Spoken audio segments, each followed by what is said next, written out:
Thanks everyone for thanks for the intro, Steve, and thanks for the opportunity to come and talk to the report we've done. It's always really good to come over here and convey kind of in words what we've seen in terms of the field work and the reports themselves, and hopefully explain a bit better what we've actually done. I'm going to talk specifically about the Kaiuma, but I'm also going to talk in a little broader context about the wider Pelorus Sound as an introduction. And because we've talked a little bit about the methodology and stuff in previous discussions, I'm not going to go too much into that. I'm going to really stick to the results, the broad level results, and then if you have any questions, just fire them at me at the end and we should be able to answer them.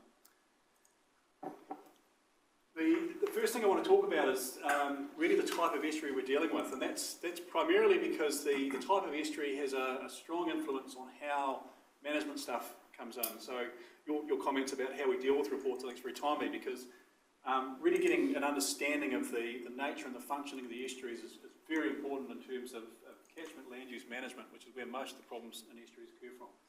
So what we've got within the Kaiuma estuary itself is relatively simple elongate basin, which is a drowned river valley, and it's largely intertidal on the upper reaches and subtidal on the bottom. And so the estuary itself sits within a much broader estuary, which is the whole Pelorus Sound. And in terms of scale, we're about 90 hectares there, and for the Pelorus Sound, we're somewhere in the 430 odd square kilometres. So it's 43 kilometres in a straight line from Havelock down here out to the Cook Strait. And that whole estuary dynamic is quite different. So in an estuary like this that drains very quickly,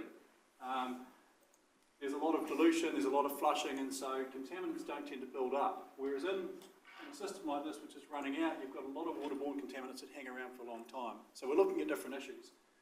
In terms of nutrient supply and potential problems in an estuary like Kaiuma, we're looking at the macroalgae, which grows, sea lettuce and things that will grow intertidally. Whereas in the Sound Sea, we're looking more at things like phytoplankton, which grow in the water column. So they're the microscopic plants in there. And those are the feed source for a lot of the marine farming industry. The other really important thing I think you can see here with the photograph, lovely blue clear waters out by Cook Strait. As you work your way back up, you start seeing this big cloud of sediment. And that's really the crux of what the report that we've produced on the Kaiuma is showing as a problem, and the same with Reed's work and the Makapawa entry here. It's clearly coming from up in the catchment. You can just tell by the way that graduated change is heading out. And you can see that there's darker colours here and they get less. So you've got a transition across that estuary system of change that's running through. This is kind of the methods bit, which I'm going to skip over pretty quickly.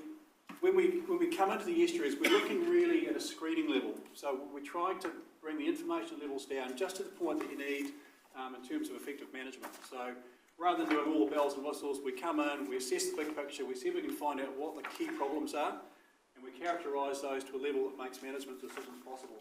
So for broad scale, that really is just as simple as walking around and characterising the substrate types, the nature of the substrates that are present. So if we're looking at muds particularly, how much mud's in the mud, and then what seagrass is there, whether there's salt marsh around the fringes, and then what's going on in the broader catchment as well. And then don't worry about the detail on that, that's not important. Fundamental question with that is, so what? We go out and get these results, and I think as a council and as a scientist, we should always be asking the question, so what does it mean? And so we've done a lot of work over the years to try and come up with a whole bunch of indicators and then rate them in terms of their advance, so we can put them into conditions and we can understand what each of the results mean. So we're not just going out there willy-nilly and grabbing information. Everything we get, we've got a reason for getting, and we've got a way of actually measuring that. And that's how we translate the raw data into something meaningful. So in Kaiuma, what we have is, as I say, it's a relatively simple elongate basin type estuary, and it's got some pretty interesting features, I suppose, and probably the key ones are 2 and 3 up there. It's got no macroalgae growing, and so macroalgae is opportunistic macroalgae, nuisance macroalgae. That's the first indicator you'll get if you've got a nutrient oversupply problem. So too many nutrients cause these algal blooms. We don't have that here, and that's a good sign. So the nutrient supply that's coming in is not sufficient to cause problems. Not much seagrass though, and that is telling us it's a problem, because an estuary like this should have a reasonable amount of seagrass in. It's not there, and the primary reason I'll touch on in a couple of slides' time is mud. And then overall, we've also got quite a bit of salt marsh, so may not sound a lot, 12% of the estuary, but it's actually quite a bit. And it's quite a bit because not much is gone as well. So if you look at the actual available area for salt marsh to grow, most of what would have originally been there is still there, which is actually really positive.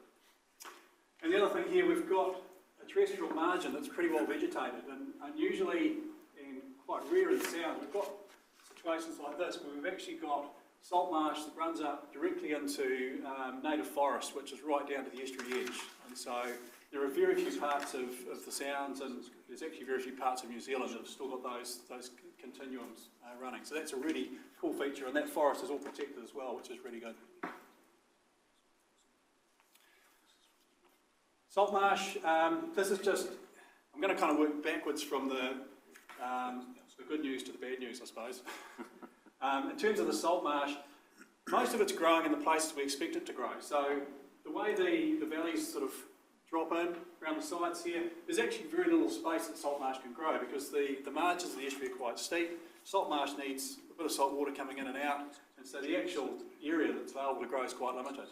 So you've got these few little patches, a couple of sides here, and some larger patches on the side, but most of the salt marsh is at the head of the estuary on the river delta and slightly upstream from there. So exactly where we expect to find it, and it's all in pretty good condition. So it's not infested with weeds, it's growing pretty well, and looks quite stable. Seagrass, on the other hand, I have to jump slightly. That's where the seagrass is, and you can see from that there's not a lot there. And the condition of it, it's very muddy. So seagrass needs light to grow.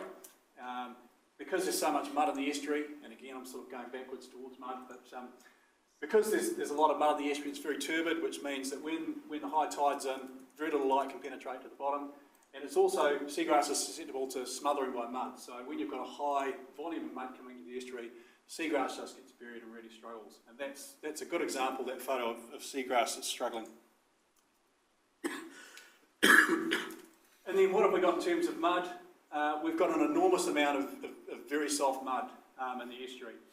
So the threshold in terms of an estuary, once you get beyond about 15% of the intertidal area is mud, you start to see problems. We're up in 72% of the estuary here, so we are very, very muddy in terms of its spatial extent. So that's one measure of the problem. The second measure is how muddy is the mud that's there. And so we're in the 75 to 95% range, so it's almost exclusively mud. And just to put that into a context, when do we start to see things disappear? About 10% mud in an estuary, pippy will start to go. So we're well above that. When you get up to about 20 to 25%, that's where the sediments lose their cohesiveness and start to sink. And when you get to about 30% mud, you have a big shift in the community that live within the sediments. So the worms and the shellfish, crustaceans and the isopods and amphipods and things, they all start to get displaced, and you see a big change and a decrease in the quality and the biodiversity of the estuary sediment community. In a national context, I'm not going to jump, I'm just going to point to the top corner. Kaiuma's up there with the Havelock, and Mahakapala's in about the same place. And these are comparable estuaries throughout New Zealand, same type of estuaries and their mud content. So once you get about above 15% mud in an estuary, you start to see problems. We're very, very high in terms of a national picture. Probably the best and most comparable reference estuary is freshwater estuary in Stewart Island. Very similar in the context of both Havelock and the Kaiuma, and it's on a river delta.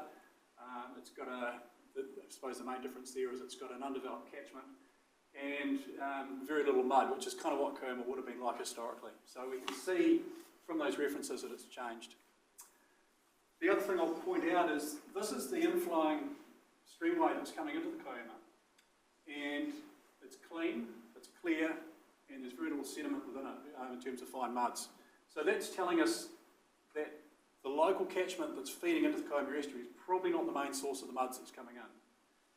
But what we see just a little bit further down is these very extensive mud banks that have built up. They're often burying cobbles that were there previously, and we're now starting to see little islands of oyster beds growing as well And those oyster beds are quite important because they trap sediment, and they also filter out sediment from the water column, which is quite a good thing, but they also act as a very strong sediment stabiliser and sediment trapper. The surrounding margins of the estuary, again, I think it was about 67% of the 200 metre terrestrial margins. That's the buffer strip that comes in. It's well vegetated, which is really good. And I think Kaiuma is a kind of a special estuary because I know that there's sort of rural urban subdivision developments going on through the side there. But the way that's been planned has allowed full access along the margins, and it's all largely a native scrub still. So it's actually it's patchy, but it's good. And then the broader catchment itself is probably in the order of 70 to 80% forested still. So part of that is exotic forest, part of it's native forest, part of it's regenerating scrub. But what that means is the local sediment supply is relatively well contained by the forest cover that's there. So overall, the estuary is in a moderate state. Soft mud extent is high, and that's the main problem. And the consequence of that is the seagrass is not flourishing particularly well. We don't have problems in terms of opportunistic macroalgae or any gross eutrophic zones, so that's where you've got the combined problems of high nutrients and high sediments together. And as a consequence, the trophic state, which is kind of the level of enrichment, is quite low. Salt marsh, there's quite a bit, and the historical losses have been low, so that's actually really good and nice and stable, and the margin's good. So all of those things say you've really got a problem with sediment, but most other things are actually pretty good. That's nice to see. So our recommendations flowing on from that are to keep a track of whether these sediment changes are occurring quickly or slowly is really important. And we've got anecdotal evidence from some of the locals, and also through work that Rob Davison's done previously. Most of this mud has come in since about 2012.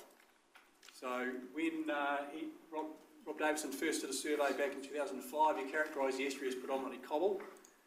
When he went back in 2015, he found it was predominantly mud. So these changes have occurred quite quickly, and they're quite significant.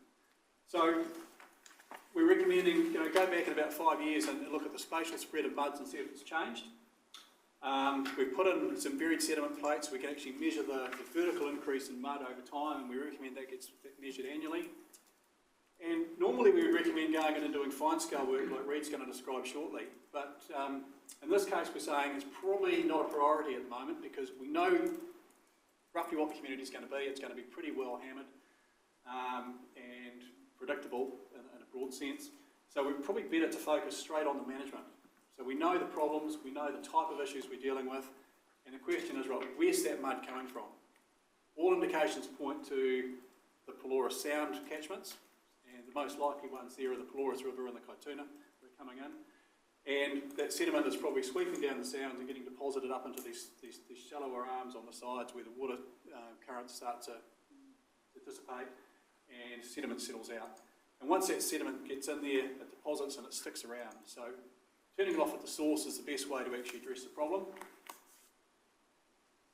Identifying what the target estuary condition you want is the next step. So if you can turn the source off, you then have to say, well, what do we want from our estuary? Do we want it to go back to what it was? Are we happy with the way it is? Because those will have large implications in terms of the types of decisions you'll make about what you're going to do with the sediment that might be coming in. And then once you've got the target, you can start to set limits, right? How much sediment can we allow to come in to achieve what we want in our estuaries?